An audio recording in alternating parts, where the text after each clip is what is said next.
부처님 상담법 개론 제 10강 상담 사례 보고에 대해서 공부합니다. 오늘의 주제는 부처님의 상담 형태, 부처님법의 상담 형태에서 살펴보도록 하겠습니다. 자, 먼저 부처님께서 상담의 형태를 알아보기 위해서는 우리가 잡암경 공부를 하고 있습니다. 그래서 잡암경 속에서 나타나는 상담 형태를 화면을 통해서 보도록 하겠습니다.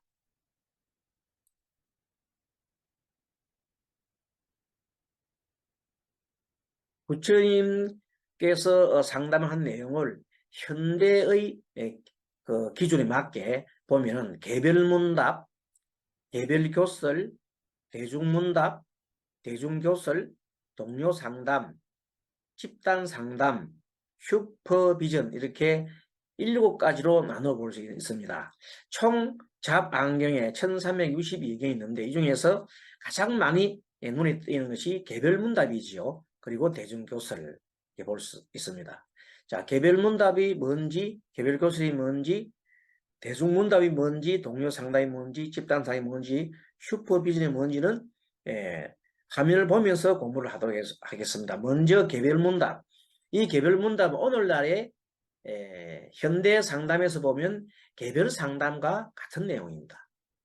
그래서 서가모니 부처님께서 질문자, 즉 방문자 또는 내담자와 개별적으로 문답을 주고받고 문제를 해결해가는 방식을 우리는 개별문답이라고 합니다. 잡안경 1362경 중에서 무려 541경의 개별문답이 나오고 있는데 약 40%를 점하고 있습니다. 그리고 가장 많은 것은 또 대중교설이죠. 대중교설은 687경입니다. 교설이라 하는 것은 그냥 말로 설법하는 겁니다. 일방적으로 상대와 말을 주고받는 게 아니라 일방적으로 전달해주는 그런 것을 교설이라고 한다. 설법이라 한다. 자, 개별문답의 형태가 4가지로 나오는데 첫째, 서가모니 부처님이 질문자와 1대1 대면에서 개별적으로 문답을 주고받습니다. 요즘 개별 상담하고 똑같지요. 1대1 주고받으니까. 하지만 차이점은 뭐냐면 그때 요즘 개별 문답을 할 때는 현대적인 개별 문답을 할 때는 누가 옆에 배석하는 사람이 없이 상담자와 내담자 두 사람이 이렇게 문답을 주고받고 이 얘기를 가지만 서가모니 부처님 당시에는 서가모니 부처님께서 개별 개인과 1대1 면담을 할 때 주고받을 때 반드시 옆에 누가 있습니까? 안한존자가 배석을 했습니다. 시자 안한존자가 주로 배석을 했으니까 요즘 현대 상담하고는 조금 차이가 있죠. 하지만 매우 가깝습니다. 그리고 두 번째는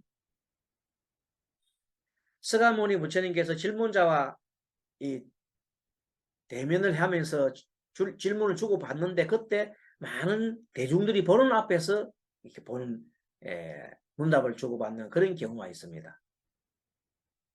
그리고 그때도 역시 안한존자가 항상 시자가 대기를 하고 있습니다. 듣고 있죠. 부처님께서 어떤 설법을 하는지를 가만히 듣고 있다가 그것을 다 기억을 해가지고 기억력이 엄청 좋습니다. 그래서 다문제일 많이 들었다고 다문제일 안한존자라고 그러잖아요. 안한존자는 기억력이 좋고 아주 많이 부처님 말씀을 가장 많이 들은 사람이기 때문에 항상 그 안한존자의 구슬로 통해서 부처님의 가르침이 전파되었던 겁니다. 그런 역할을 안한존자. 어떨 때는 안한존자가 어느 때 부처님께서 이렇게 말씀하셨다.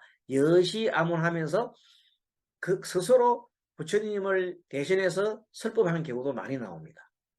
자, 그 다음에 서가세종과 질문자가 개별적 문답을 하다가 그때 여러 대중이 옆에 이제 지켜보고 있어요. 그러다가 여러 대중들이 다시 그 사이에 질문을 하기 시작합니다. 그래서 뭐 자동적으로 대중문답으로 바뀌죠. 이렇게 바뀌는 형태가 있고, 그 다음에 처음에 대중들과 문답을 하다가 처음에 대중문답을 하다가 한 사람한테 딱 집중해가지고 질문을 계속 주고받으면 그 개별 문답이 되는 경우가 있습니다. 이거 4가지 케이스가 있더라. 아무튼 현대 개인 상담과의 차이점은 현대의 개인 상담은 상담을 통해서 내담자와 개인의 성장만을 추구한다. 즉 현대 상담은 상담자고 내담자가 두 사람이 그 상담을 합니다. 그래서 오늘 상담하고 일주일 후에 또 하고 계속 이래 해 나가서 1, 2회기, 2회기, 3회기 이렇게 회기를 정해서 보통은 주 단위로 해서 하지요. 그렇게 해서 뭐 7번 했다면 7회기 이렇게 얘기합니다. 그렇게 함으로써 그 대면을 통해서 여러 가지 자신의 어떤 인식을 전환을 해가지고 성장을 하는, 그렇게 성장하도록 지도를 하고 끌어주는 거죠. 상담자가. 그런데 그래서 그것은 그 개인 하나에 국한하잖아요. 그럼 매일 비밀 보장이 돼가지고 다른 사람한테 그 내용을 알려주지가 않습니다. 하지만 서가모니 부처님 경우에는 개별 상담은 여러 사람에게 누구를 통해서 많은 대중들이 있는 앞에서 이런 문답을 통하거나 아니면 안한 존자가 옆에서 대신 그 구슬로 전해주거나 함으로써 여러 사람에게 파급 효과를 많이 미치게 됩니다. 그런데 지금 우리 이 시대에는 TV나 그 유튜브를 통해서 공개적으로 이렇게 상담을 하는 경우가 있습니다. 뭐 심리 상담하는 게 있죠. 공개적으로 상담함으로써 많은 대중들이 그걸 듣고 저런 경우 이렇게 하면 안 되겠구나 하는 간접적인 그런 뭘 들어요? 교육을 듣는 것, 교육이 일어나는 겁니다. 파급 효과가 크죠. 우리 불교계에서도 법륜 스님의 정문적설은 매우 유명합니다. 대중이 많이 보고 있는 앞에서 어떤 한 사람이 질문을 합니다. 그 질문을 통했을 때 그 사람의 문제점 이런 것들을 다 법륜 스님이 탁 듣고는 즉시 그 자리에서 가장 그 사람한테 딱 맞는 질문을 딱 던집니다. 부처님처럼 그렇게 하는 거죠. 그렇게 해서 순간적으로 그 사람이 깨우치게 하는 그런 효과를 가지고, 그리고 그 사람뿐만 아니라 옆에 듣는 청중들도 함께 깨우치는 겁니다. 그래서 정문적설이 매우 이 시대에 참으로 중요한 그런 법문이다, 또 상담이다 이렇게 볼 수 있는 겁니다. 자, 그 다음에 6번째, 교설이라고 하는 것은 가르쳐 설명하는 것을 말합니다. 개별 교설, 개별적으로 교설하는, 교설은 한마디로 가르쳐 주는 것이고 일방적이죠. 그 개별 질문자가 질문 없이 내담자나 개별적인 그런 그 질문자가 질문 없이 부처님이 어떤 한 사람에게 개별적으로 그냥 설법을 하는 겁니다. 한 사람의 설법을 하는 겁니다. 또 어떤 경우는 묻지도 않았는데 스스로 설하지요. 이것을 우리가 무문자설이라고, 묻지 않은데 스스로 말씀하신 데서 무문자설이라고 그래요. 무문자설. 그리고 설법 대상이 한 사람일 때는 개별교설이 되지만은 설법 대상이 여러 청중이 많으면은 대중교설이 되죠.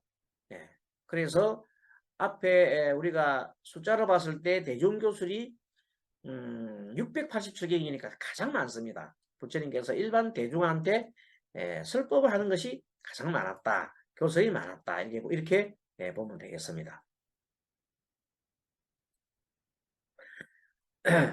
그 다음에 현재 그 일방적인 교설은 사실은 현대 상담은 그리 안 하거든요. 현대 상담은 일방적으로 얘기 안 합니다. 그 일방적으로 얘기하는 걸 보고 우리가 보통 강연 강의라 그러잖아요. 강연 강의 형태는 아니다는 거예요. 개별 교설도 사실은 안 한다가 배석한 가운데서 항상 진행했다고 했죠. 그리고 이렇게 개별 교설, 개별적인 교설, 개별 상담, 개별 문답은 1362경 중에 541경이 있는데 개별적인 교설, 그냥 말로만 계속 이렇게 질문 없이 하는 것은 22경에 불과했다. 그게 문답이 많은 거죠. 그래서 부처님께서는 문답법으로 주로 많이 했구나 하는 걸 알 수가 있습니다. 자, 그 다음에 이제 대중문답 앞에서 한 대로 많은 사람들이 있는 앞에서 대중들과 말을 주고받고 대중들이 질문한 데 대해서 부처님께서 답을 해주고 이렇게 합니다. 이것은 1362경 중에서 207개 약 15% 정도 상당히 많은 경우입니다. 대중문답으로 서가모니 부처님과 설법청중 간의 질의응답이 활발하게 오고 갔습니다. 현대 상담의 관점에서 본다면은 이거는 대중 상담으로 보면 되겠습니다. 대중 상담. 이에는 세 가지 경우가 있습니다. 제일 먼저 서가모니 부처님이 이 교수를 하면서 대중자 질문을 던지는 경우가 있습니다. 그럼 대중들이 그의 응답함으로써 교설 내용을 보다 효과적으로 전하는 경우가 있습니다. 대중들을 청중하는데 교수를 하시다가 이렇게 문답을 바꿔서 질문을 합니다. 그러면 대중이 답을 하고 부처님도 질문을 하고 답을 하고 하는 가운데 그 내용이 굉장히 전하는 교설 내용이 효과적으로 전해지게 되어 있습니다. 그건 첫 번째 대중문답의 경우고, 두 번째는 교설에 대해서 궁금한 점이 있을 때 대중들이 질문을 먼저 합니다. 교설을 해서 먼저. 교설을 하고 난 다음에 부처님께서 하고 있을 때 대중들이 질문을 하고 서가모니 부처님이 그에 대해서 답을 하는 경우가 있습니다. 자, 질문을 부처님께서 교설 다 했어요. 다 하고 난 다음에 대중들 중에 한 사람이 부처님께서 여쭈겠습니다 하지요. 그렇게 해서 뭐든지 얘기하여라 할 때 얘기를 하면 부처님께서 그에 대해 답을 해주는 경우가 있습니다. 이것도 대중문답의 한 경우입니다. 또는 청중, 대중들이 많이 있는 중에 대중 한 사람이 질문을 합니다. 부처님 저 여쭤볼 게 있습니다 하고 질문을 합니다. 그러면 그 의문나는 그 문제를 질문을 먼저 던지지요. 그러면 부처님께서 그의 응답을 해서 교설을 하는 경우가 있습니다. 이것도 대중문답의 한 형태로 되겠습니다. 이런 세 가지 케이스가 있습니다. 그리고 불교에서 대중문답 중에 가장 큰 것이 집단 상담 같은 경우에서 불교의 집단 상담은 현대의 집단 상담하고는 좀 차이가 납니다. 요 포살과 자사에 대해서는 좀 이따가 뒤에 또 나옵니다. 어쨌든 불교 대중 상담은 상담자와 대중 간의 상담자하고 대중 간의 대화가 오고 갑니다. 현대 집단 상담은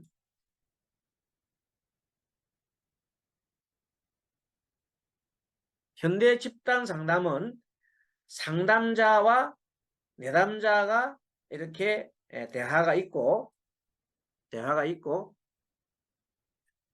그 다음에 내담자끼리도 대화가 오고 가는 형태를 현대 집단 상담이라고 합니다.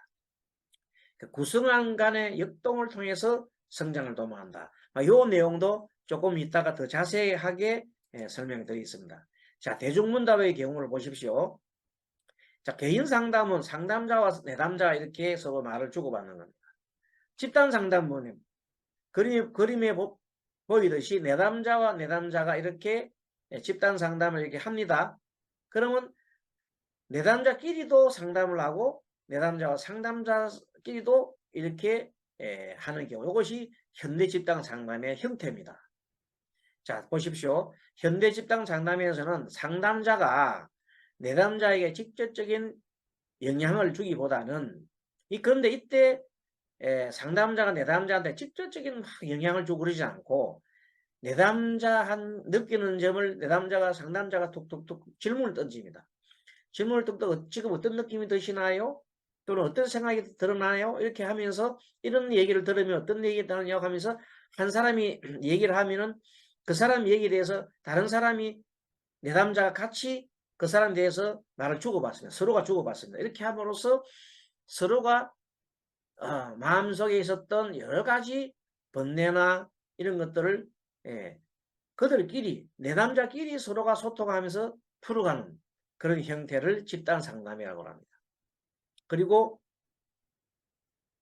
이 상담자는 내담자로 하여금 말을 많이 하게끔 이렇게 도와주는 거죠. 자유로운 대화를 유도하고 내담자 스스로 깨우치게 도와주는 그런 마음치유 과정이라고 볼 수 있어요. 집단 상담은 청소년 집단 상담 뭐 그런 것도 있고 많이 있습니다. 예를 들어서 이 현대에서 집단 상담하는 케이스는 뭐 여러 가지 중독 뭐 마약이라든지 마약에 중독되다든지 뭐 등등 이런 많은 경우에 같은 동질적인 그런 집단을 통해서 상담을 하면서 서로 자기들끼리 서로 교감을 해갈 수 있게끔 도와주는 것이 집단 상담입니다. 그 대신 우리 불교에서 말하는 대중 상담은 그런 게 아니고 상담자인 부처님 또는 부처님 제자 이런 사람들이 내담자가 많죠. 많은 내담자가 동시에 이렇게 하는데 내담자끼리는 얘기를 하지 않습니다. 이것이 불교 상담자, 불교의 상담은, 불교 대중 상담은 집단 상담 차이점은 내담자와 내담자 사이에 대화를 하지 않는다는 것. 이것이 대중 상담의 불교 대중 상담의 특징이라고 할 수 있습니다.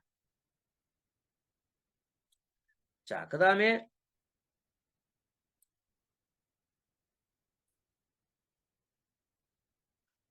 대중교술. 앞에도 말씀드렸습니다만은 교술은 일방적으로 법문하는 걸 말하죠. 네, 그렇습니다. 자, 대중이라고 하는 것은 많은 스님들을 말하죠. 비구 집도 주로 비구 집단들을 대중이라고 그래요. 대중교술이란 많은 사람들이 모인 가운데 설법하는 것을 말한다. 안경 중에 1362경 중에서 무려 637경에 약 46%지요. 가장 많은 형태를 띠고 있습니다. 그러나 이 경우도 처음에는 대중교수를 하다가 청중들이 설법 도중에 의문이 나면은 그 의문 나는 부분을 언제나 질문을 할 수가 있습니다. 부처님께서는 오픈 마인드 방식で언제든 질문 받아줍니다. 중간에 질문하지 말라고 끊는 법이 없습니다. 다 받아줍니다. 이에 서가모니 부처님은 상세하게 답을 해주었습니다. 그래서 대중교술은 대부분 상담자와 내담자에게 일방적으로 교훈적으로 내용을 전달하는 내용이라서 이것은 현대 상담과는 차이가 있다. 현대 상담은 집단 상담 경우에는 그 상담자가 내담자 직접 교수를 하는 게 아니에요. 어느 정도 질문을 던지고 답을 해도 스스로 어떻게 생각하십니까 하고 계속 이렇게 물어가는 겁니다. 느낌이 어떻습니까? 좀 전에 오늘 현재는 마음 어떻습니까? 이런 얘기를 듣고 나니까 어떻습니까? 상대가 저런 얘기를 하고 나니까 어떻습니까? 하고 계속 질문을 해가면서 그들 하여금 스스로가 깨우치게 도와주는 거예요. 상담자가 막 이렇게 일방적으로 전하지 않는다는 겁니다. 그것이 요즘 현대 집단 상담의 특징입니다. 자, 동료 상담이라는 것이 있는데 서가모니 부처님의 제자인 비구들끼리 서로 문답을 주고받는 경우가 있습니다. 주고받으면서 자기가 수행하는 방법이나 뭐 진리에 대해서 난 이렇게 생각하는데 이렇게 논하면서 함께 동료들이 함께 성장해 나가는 내용을 말합니다.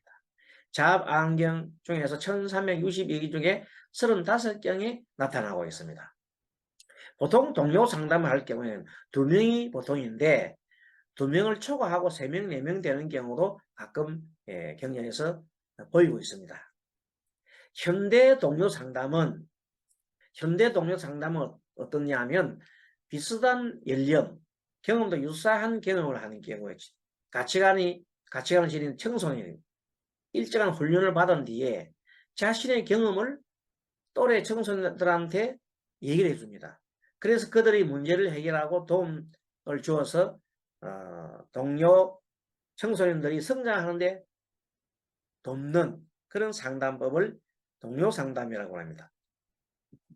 같은 또래이지요.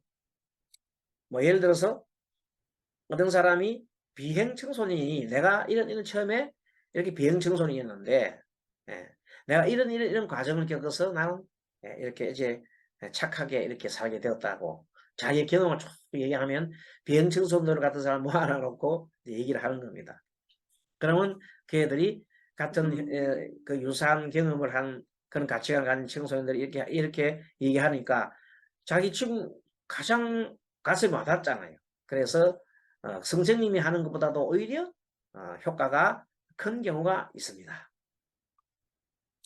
자, 집단 상담은 드디어 이제 개념을 잡아보겠습니다. 이때 집단 상담은 현대적 집단 상담입니다.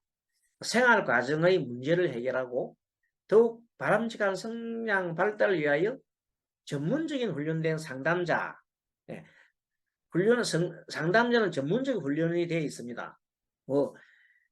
바람직한 성장을 돕기 위한 전문적 훈련된 상담자, 공부를 많이 하고 교육도 많이 받고 상담을 많이 한 그 지도자가 동료들과 역동적인 상호교류를 통해서 이거는 뭔가 하면 그 지도자가 직접 그 내담자한테 집단 내담자한테 막 이렇게 저렇게 자기 일 하는 게 아니고 상호간에 서로 동료 상호간의 교류를 통해서 각자의 감정이나 태도나 생각, 나는 이렇게 생각한다, 나는 이런 태도다, 이런 감정이 있다, 또 행동 양식이나 방식 이런 것을 서로 얘기하고 탐색을 함으로써 이해하고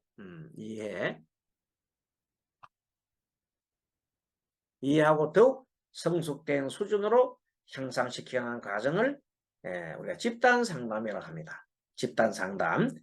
이장호와 김장희 님이 쓴 1988년 집단 상담이란 책이 있죠. 자, 거기에서 집단 상담을 이렇게 정의하였다. 불교의 집단 상담은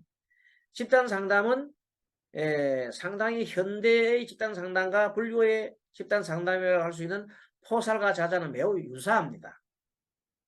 포살이라고 하는 것은 출가 수행자들이 보름마다 15일 또는 29일 또는 30일 이때 보름마다 모여가지고 율장을 듣고 개를 설하고 율장을 듣고 내가 그동안에 이 개를 어긴 것이 없는가, 있으면 그 보름 동안 개를 어긴 적이 있으면 개를 어긴 거 죄지요. 그 죄가 있으면, 개를 어긴 것이 있으면 참회를 합니다. 참회를 하고 내가 선을 기르고, 선이라는 것은 죄를 짓지 않고 개를 잘 지키는 거죠. 악을 없애는 건 자꾸만 개를 어기는 건 악을 짓는 거예요. 악을 없애는 의식을 우리가 포살이라고 한다. 출가 수행자들이 보름마다 하는 행위를 말한다. 그렇게 볼 수 있습니다. 그 대신에 자사라고 하는 것은 여름 안거, 한거죠. 성녀들이 4월 16일부터 7월 15일 백중날까지 한 곳에 모여가지고 강원이라든지 또는 이 선방이라든지 이런 데 모여서 뭐 주로 선방을 말합니다. 선방에 모여가지고 참선을 한다든지 이렇게 하면서 외출을 금하고 수행하는 제도가 있습니다. 여름 안거. 어찌 보면 꼭 참선만 하는 건 아니죠. 그때 4월 16일부터 7월 15일까지 연불을 하든지 해서 안 나오고 있으면 그것도 안거가 됩니다.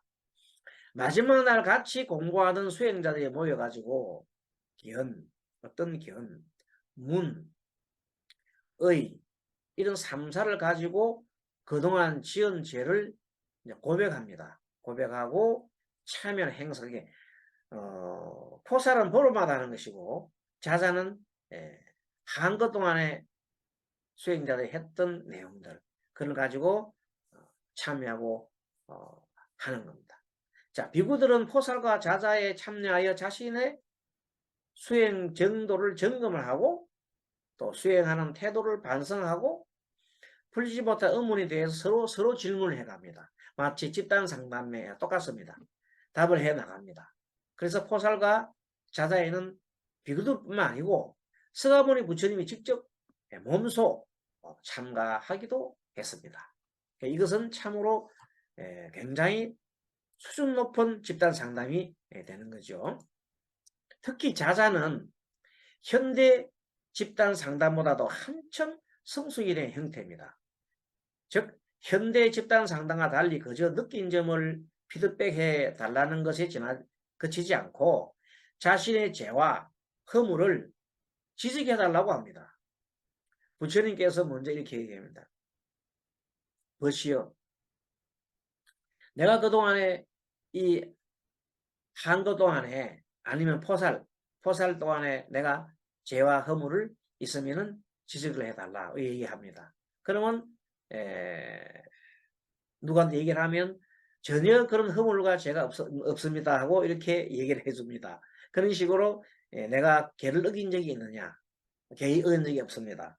그런 식으로 서로 점검을 해주고 하는 행태를 말하죠. 죄와 허물을 지적하다. 뭐 이것도 죄와 허물이라는 것은 죄를 어기는 것을 말하는 거죠. 윗사람이나 지도자로부터 먼저 모범을 보이겠다 이 말. 서가모니 부처님이 얘기하면 그 다음에 뭐 수보리라든지 그 다음에 그 높은 아란들 그런 분들이 먼저 모범을 보인다 이 말. 전체 대중이 모인 가운데 행해진 점이니까 보통 의식 수준이 높고 성숙한 집단이 아니다. 얼마나 대단한 성숙된 집단이다 이 말이야. 그러니까 그런 성숙된 집단이 아니고서는 이런 자자나 포살을 할 수 없다는 뜻이죠. 어쨌든 자자나 포살은 현대 집단 상담의 형태와 유사한 모습을 보이고 있다. 하지만 그 수준은 현대 집단 상담하고는 비교가 안 되죠. 엄청나게 높은 수준에 있다. 이 보면 되겠습니다. 부처님께서는 포살과 자자를 매우 중요하게 여겼습니다. 그래서 암경의 잡안경 제29권 807의 1사 능가라경에 다음 같은 내용이 나옵니다. 부처님께서 이차난갈라 수속에 계시면서 여러 비구들에게 말씀하셨습니다. 나는 2달 동안 자선하려 한다. 밥을 가져오는 비구와 부처님 공양 드시잖아요. 이게 가져오는 비구와 포살할 때는 부처님한테 이제 와야 됩니다. 와가지고 부처님 앞에서 같이 이제 포살하지요. 보름하고 이제 29일 또는 30일 와가지고 이번 보름 동안에 내가 계를 이렇게 어겼습니다. 참여합니다. 이렇게 하는 겁니다. 그런 의식을 하는 그 외에는 비구들이 내항하지 말라. 여기서도 보면 포살할 때랑 굉장히 중요한 그 메시지를 주고 있습니다. 포살할 때 엄청 중요하단 말이에요. 부처님께서 한때 대개 1년에 한철 정도, 2달 정도, 한 60일 정도는 부처님께서 숲속에서 자선 수행을 많이 합니다. 그때 자선 수행을 부처님께서 스스로 호흡 수행을 하셨다고 이렇게 많이 나옵니다. 호흡. 누가 와서 너희 스승은 무엇을 하였는가 물으면 호흡 수행을 하였다고 하여라. 이런 경전이 많이 나옵니다. 그래서 자선을 할 때 호흡 수행을 겸한 것으로 경전에서 많이 나오고 있습니다. 자, 이번에는 슈퍼비전에 대해서 알아보도록 하겠습니다. 슈퍼비전이라고 하는 것은 상담에 정통한 전문 상담자, 그러니까 오랫동안 상담을 많이 하고 공부를 많이 하고 한 사람을 우리가 그 자격이 주어지는 사람을 우리가 슈퍼바이저라고 합니다. 제일 상담에 능한 사람이죠. 이 슈퍼바이저 같은 사람들이 이제 상담 수련생, 상담을 지금 이제 상담을 하고 상담가로 나가려고 하는 사람들의 실습, 그 사람들이 상담 수련자들이 내담자를 만나서 뭘 합니까? 이렇게 상담합니다. 그 상담한 내용들을 기록되어 있는 그 일지 그런 걸 통해서 갖다 놓고 어떻게 상담했느냐고 묻고 어떻게 지도를 했느냐 물어보면서 슈퍼바이저니 하나하나 지적을 해주고 또 조언도 해주고 이렇게 하는 것이 좋겠다 하고 실습 감독을 하는 거죠. 실습 경험에 대한 이론도 해주고 연구도 해주고 결과와 여러 가지 지도를 겸해서 해주는 겁니다. 특수한 교육을 말합니다. 이것을 우리가 슈퍼비전이라고 합니다. 서가모니 부처님 있을 당시도 이 슈퍼비전이 참 많이 있었어요. 예를 들어서 대부분 내담자가 없는 가운데 수련생에게 서가 세존께서 슈퍼비전을 해주는 형태가 많았습니다. 그게 내담자 없이 수련생한테 이제 예를 들어 몇 대 수련생이라는 법을 전하는 사람이 보세요. 법을 전하는 사람 누구를 말합니까? 정법사들이죠. 부처님의 가르침을 갖다 전해주는 사람인데 제가 이렇게 법을 전해줬는데 상당히 먹히 들어가지 않습니다. 참으로 뭐 어려웠습니다. 내용. 그러면 부처님께서 어떻게 그들에게 설법하고 설득을 하였는가 하고 물어봅니다. 그럼 제가 이렇게 했다면 부처님께서 그것을 이제 조언해 주시고 지적을 해 주시고 이렇게 끌어주시는 형태, 이런 것을 우리는 슈퍼비전이라고 합니다. 때로는 수련생과 내담자가 함께 있는 경우도 많습니다. 슈퍼비전에. 그러니까 수련생과 내담자가 함께 있는 경우도 있습니다. 두 사람이 수련생과 내담자가 이렇게 하고 있는 것을 부처님이 지켜보고 있습니다. 지켜보고 있다가 예를 들어서 주로 보면 이런 경우가 있죠. 부처님의 제자 중에 한창 지금 공부를 하는 제자가 외도들하고 같이 서로 대담을 하고 있습니다. 그럼 부처님께서 가만히 보고 계십니다. 그러다가 이제 부처님께서 우리 그 부처님 제자한테 그런 경우에 이렇게 말을 하여라. 이런 것이 좋지 않을까. 이렇게 부처님이 지도를 해주고 끌어주십니다. 이런 걸 보고 우리는 뭐라고 해요? 슈퍼비전이다. 이렇게 얘기를 하고 있습니다. 그래서 오늘 강의는 비교적 내용은 좀 짧았지요. 보통 우리가 한 강의 시간 한 40분, 50분 하는데 오늘은 조금 짧은 것 같습니다. 어쨌든 오늘 52페이지까지 이제 공부를 했고요. 다음 시간에는 잡안경에 대해서 이제 정말로 잡안경은 우리가 중요하거든요. 오늘 우리가 아까지 봤던 공부 다시 한번 보게 되면 부처님의 상담 형태가 어째 보면 1362경에 다 나타나 있잖아요. 거기 봤더니 개별문답 형태 541경, 개별교설 22경, 대중문답이 207경, 대중교설이 687경, 동료상담이 35경, 집단상담이 2경, 슈퍼비전이 무려 33경이 나옵니다. 그러니까 우리가 부처님의 이 잡안경을 공부만 잘 해도 그 내용들을 구분해 가면서 이 개별문답이구나, 개별교설이구나, 대전문답이구나, 대전교설이구나, 동료상담이구나, 집단상담이구나, 슈퍼비전이구나 하는 것을 알고, 그리고 이제 더 나아가서 구체적으로 어떤 내용을 가지고 있는지 그런 내용들을 이제 부처님께서 설법을 하고 또 상담을 할 때 어떻게 대중들 또는 개인들을 갖다가 깨우치고 의식전을 해주고 아란이라든지 이런 길로 이끌어 줬는지에 대해서는 충분하게 이제 개별 우리 강론에서 경전을 통해서 공부를 해보도록 하겠습니다. 그럼 오늘은 여기서 마치고 다음 시간에 11강 잡안경 개설 중에서 불교 경전, 경전이 어떤 것인가에 대해서 살펴보도록 하겠습니다. 자, 오늘 여기서 마치고 다음 시간에 뵙도록 하겠습니다. 여러분 수고하셨습니다. 감사합니다. 바람냐 바람이 동 승불합시다.